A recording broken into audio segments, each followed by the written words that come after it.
Celebramos la Eucaristía del cuarto y último domingo en el tiempo de Adviento. El profeta del tiempo de Adviento, por las generaciones de las generaciones, es Isaías. Sin embargo, en este ciclo de lectura que hemos tenido en domingo, a Jeremías, a Baruc, a Sofonías y ahora a Miqueas. Salió Isaías durante las semanas, pero en los 4 domingos no lo vimos, y está bien, sigue siendo el profeta del Adviento.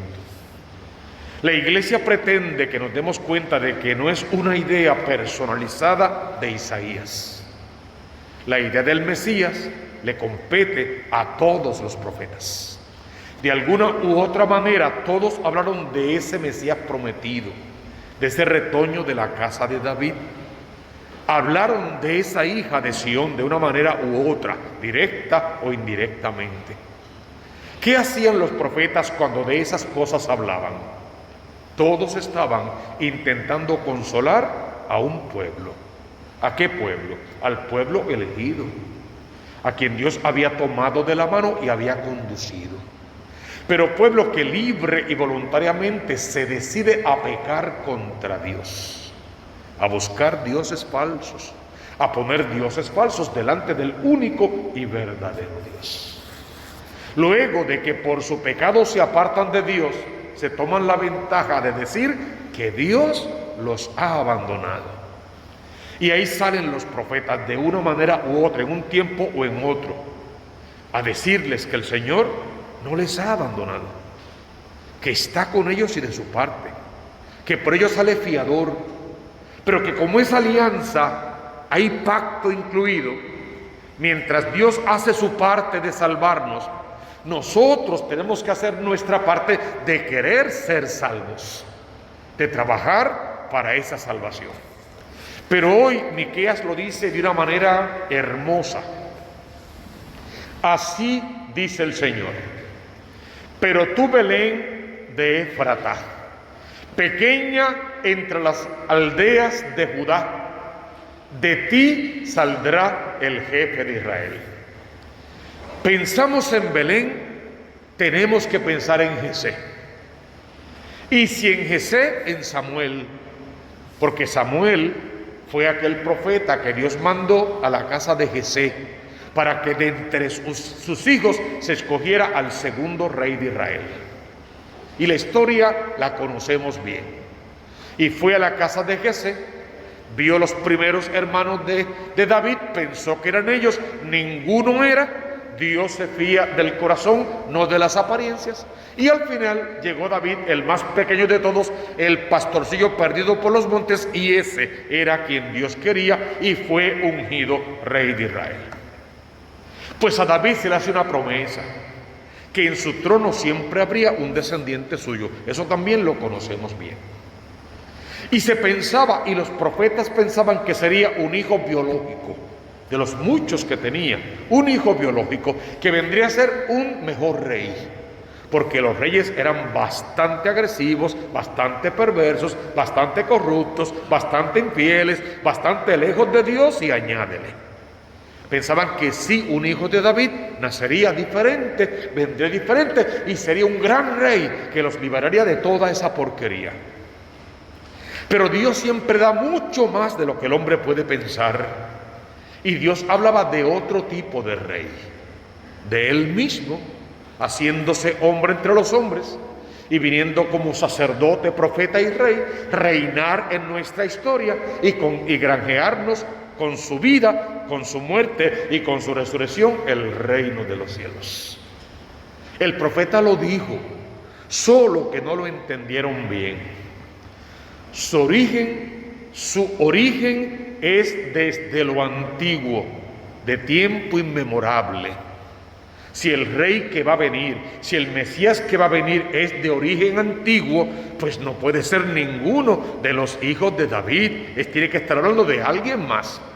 Y si dice que su tiempo es inmemorable, es difícil de contar, que es eterno, tiene que estar hablando de Dios mismo, porque el único que es eterno es Dios. Empezó a darnos un perfil de quién va a ser ese Mesías. Y en su tiempo, Él les entregará hasta el tiempo en que la madre dé a luz. Y ahí los profetas, casi todos, comienzan a hablar de una virgen encinta, de una doncella o de algo parecido.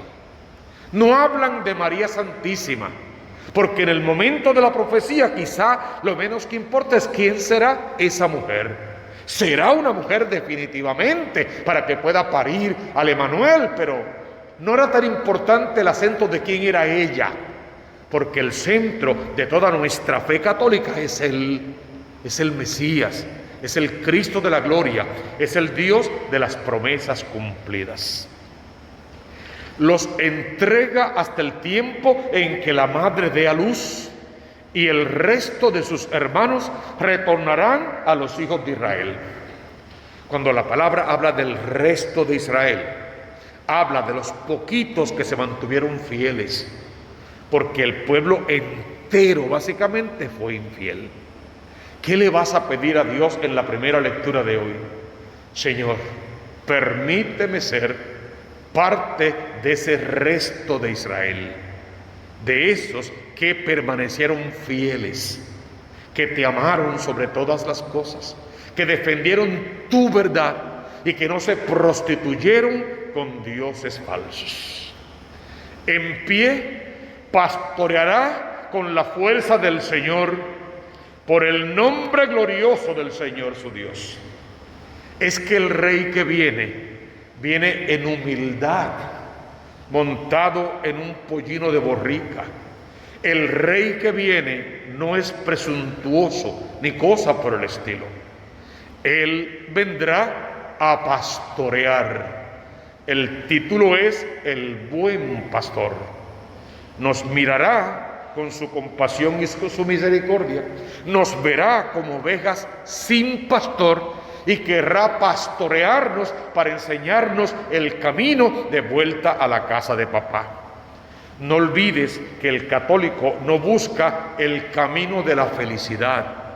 El católico busca la felicidad como camino para llegar a Dios y luego en Dios permanecer. Habitarán tranquilos, porque se mostrará grande hasta los confines de la tierra, y este será nuestra paz. Él es el príncipe de la paz. Miqueas simplemente quiere decirte a ti hoy: tú, Belén, el más pequeño de mis hijos, pones ahí tu nombre.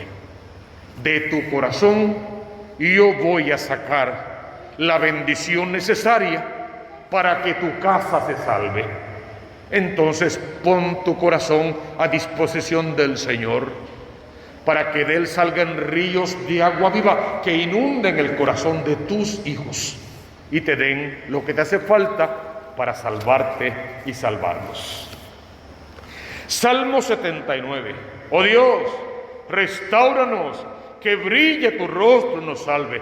Era la plegaria del pueblo, que se sabía pecador, que sabía que había traicionado el amor, y le pedía a Dios compasión, misericordia, poder volver a verlo cara a cara y seguir viviendo para contarlo. Entonces convierte el estribillo en oración para ti. Oh Dios, restáurame, que brille tu rostro y me salve. La segunda lectura es de la carta a los Hebreos. Cuando Cristo entró en el mundo, dijo: tú no quieres sacrificios ni ofrendas, pero me has preparado un cuerpo. No aceptas holocaustos ni víctimas expiatorias. Eso es una realidad. Misericordia quiero y no sacrificios. Eso lo conocemos. Pero mira lo que dicen esas palabras. Tú no quieres sacrificios ni ofrendas. Dios quiere un corazón convertido, contrito, generoso, de vuelta a la casa del Padre. Para que tú y yo podamos mostrar ese corazón arrepentido, Él, siendo Dios, Espíritu purísimo, asumió la condición de hombre, se hizo hombre como nosotros, tomó carne, se encarnó, cuerpo humano, para ese cuerpo humano, esa carne, sacrificarla al ara de la cruz.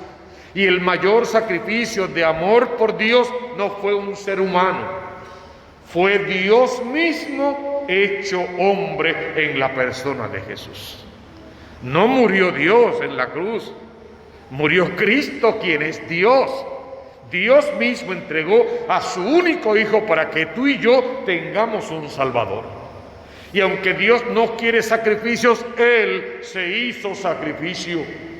Tendríamos que ser demasiado ingratos o mal agradecidos para rechazar la sangre que Cristo derrama por ti y por mí en la cruz. Esa segunda lectura es una invitación a ofrecer lo que quede de Adviento como un sacrificio perenne, para que María embarazada no pase de largo, entre a nuestra casa. Díselo tú al Señor, que entre la Virgen embarazada a mi casa y allí dé a luz, y yo pueda presentarle ese hijo recién nacido a todos mis hijos, y ese hijo sea parte integrante de nuestra familia. El Evangelio de hoy es uno de los más hermosos evangelios. Podríamos hablar de él horas. Vamos a ver algunos detalles nada más. Es San Lucas, porque Lucas es el evangelista del ciclo C de lecturas. En aquellos días, María se puso en camino y fue a prisa a la montaña, a un pueblo de Judá. El evangelista pone eso ahí muy a propósito. Esta no es la primera caminata que se hace hacia las montañas de Judá. Ya el pueblo, llevando el arca de la alianza al hombro, había ido a las montañas de Judá para llevar el arca que andaba medio desaparecida. Y lo que quiere el evangelista es que hagas una comparación directa entre el arca de la alianza del Antiguo Testamento y María Santísima. María, igual que el arca de la alianza, se puso en camino y fue a prisa a la montaña de un pueblo de Judá. Cuando dices eso, pregúntate lo que decimos muchas veces. Decíamos ya, ¿qué llevaba el arca dentro? Las tablas de la ley, maná del cielo y la vara de mando del sacerdote Aarón. Esas tres cosas. ¿A quién lleva María en su vientre?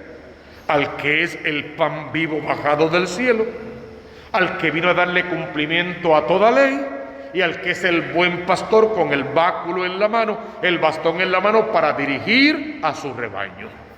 Lo mismo que tenía el arca de la antigua alianza en el Antiguo Testamento es lo mismo que tiene María en su vientre. Entonces sí, María es el nuevo arca de la nueva alianza. Entró el arca de la alianza, entró María a la casa de Isabel en las montañas de Judá, igual que allá en el libro de los Reyes, en el libro de Samuel. Entró a la casa de Zacarías y a la casa de Isabel y saludó a Isabel. Si la saludó siendo judías, ¿cuál fue la palabra primera que se dijeron? Shalom, que es mucho más que paz, mucho más que paz. Es María diciéndole a Isabel, ¿tú recuerdas las profecías que decían de un Mesías, de un rey que vendría a salvarnos? ¿Recuerdas? Te traigo al Mesías.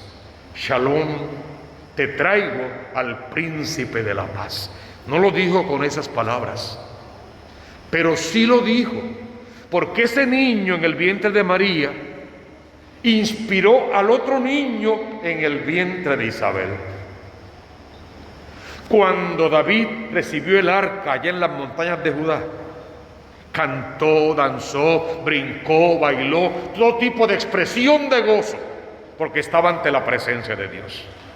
Cuando Juan en el vientre de Isabel se supo ante la presencia de Dios en el vientre de María, saltó de alegría en el vientre de su madre. Y dice la palabra, se llenó Isabel del Espíritu Santo de Dios.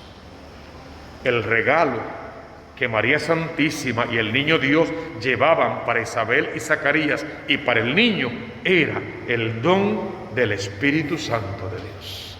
Se llenó Isabel del Espíritu. Y solo llena del Espíritu, o sea, hablando por ella, el Espíritu Santo, Isabel repitió las mismas palabras de David cuando David recibió el arca de la alianza. ¿De dónde que el arca del Señor venga a mi casa?, dijo David en aquella oportunidad. Isabel va a decir: ¿de dónde que venga a mí la madre de mi Señor? Señor con letra mayúscula. ¿De dónde que venga a mí la madre de Dios? Bendita tú entre las mujeres, bendito el fruto de tu vientre. Esas palabras no son nuevas. Varias veces se dijeron en el Antiguo Testamento para mujeres como Judith y otras más, que pelearon contra el enemigo y lo vencieron, sin ser militares ni ejércitos. Vencieron a los enemigos mejor que los ejércitos. Y de ella se dijo: bendita eres entre las mujeres. Y ahora Isabel lo utiliza para decirlo a María: bendita tú entre las mujeres. Aquellas porque ganaron alguna guerra o contienda. Tú porque has ganado la guerra contra el demonio, literalmente. Bendita tú. No porque estás preñada de Dios, ni porque en tu vientre llevas al Hijo de Dios, es bastante razón para estar bendita. Bendita porque tú creíste que esa preñez es de Dios. Le creíste a la palabra de Dios, expusiste tu vida, te pudieron haber apedreado y tú sostuviste que ese hijo era el Hijo del Altísimo. Dichosa tú porque has creído. Es la grandeza de esa palabra. Sin duda, lo que el Señor te ha dicho se cumplirá. He ahí la grandeza del Evangelio de hoy, que puedas convertir tu casa en el arca de la alianza. Pero para ello tienen como familia que comerse al pan vivo bajado del cielo, Cristo Eucaristía. Tienen que tener dirección por el buen pastor, que tu casa la dirige la palabra de Dios. Que ahí no existe aquí mando yo, porque en tu casa, católico práctico, manda la palabra de Dios, el Evangelio puesto en práctica. Y que estés dispuesto a conocer y a cumplir con la ley de Dios, con los mandamientos, con los preceptos, con la vida de fe de la iglesia verdadera. Y convertirás tu casa en el arca de la alianza también. Y entonces caminarán de un lugar al otro con Cristo en el centro de ese matrimonio y de esa familia. Y a ese Cristo entonces podemos pedirle: ¿de dónde que hayas venido a mí? Pero ya que viniste, tócame, sáname, libérame, Señor Jesús, desátame. Y para que Dios haga eso con nombre y apellido, tienes que decirle cuáles son tus ataduras, tus pecados recurrentes, tus violaciones de ley espirituales, morales, civiles. Decirle a Dios cuáles son tus debilidades. Decirle a Dios cuál es el aguijón que tú tienes clavado en la carne y en el alma y en el espíritu. A veces decírselo a Dios: esta es mi debilidad. Aquí es que sucumbo. Por aquí es que el demonio me atrapa a mí y me hace caer.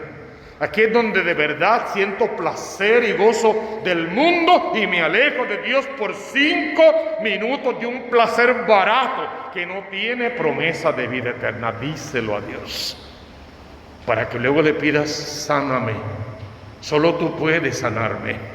Solo tú puedes venir a habitar en mi interior, elegirme como el último de tus hijos y hacer que de mi corazón brote a borbotones la gracia, la bendición, haya conversión en mí, yo pueda quitarme ya este manto que tengo de hipocresía, de apariencia, de doble vida, quitarme este manto que tengo de pecado y de miseria, de complejos, de miedos, de inseguridades y no sé cuántas porquerías más, y revestirme con la armadura de Cristo.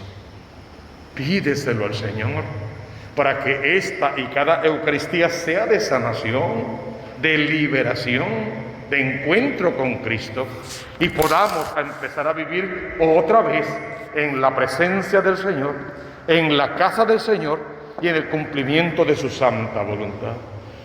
Que el amor de Jesús te abrace, que el manto de María te arrope, que el Espíritu Santo plene de Dios tu corazón y que el Dios de Abraham te tome de la mano y te lleve por el camino de la salvación, para que todo lo demás